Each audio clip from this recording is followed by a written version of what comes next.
I teach at the Department of Education at Ben Gurion University, which is a university in the south of Israel, so we're talking about the periphery. And I mainly want to focus on different issues that I'm dealing with when I'm teaching MA courses. So our MA students are a very diverse bunch of people.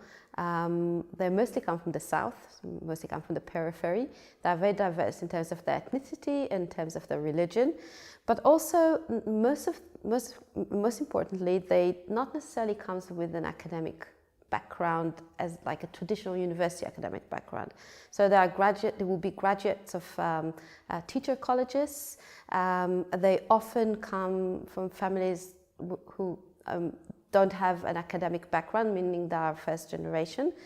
And that makes a whole different issues around language and how you make academic language, concept, jargon accessible to those who don't necessarily had that background in their previous studies or in the family background, class background, and so on and so forth. So this is something that I was really, I really dealt with in the past few years, and trying to be reflective of thinking of how to make language accessible, non-exclusive to those who don't have access to it, but without reducing the level of the conversation, without dumbing down the conversation. So the solution that I found, that I have to say, was something that I reached out of an open dialogue with my students who raised the issue of language and how they feel when I use jargon.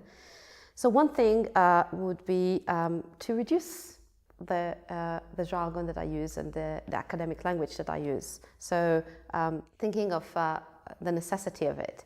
The other thing is explaining and clarifying terms in a natural way as part of the routine class lesson plan, and not waiting for someone to ask, and not making them feel they should have known something that they don't know. And the third thing is actually challenging the use of jargon and explaining how it relates to power relations and how it acts as a gatekeeper.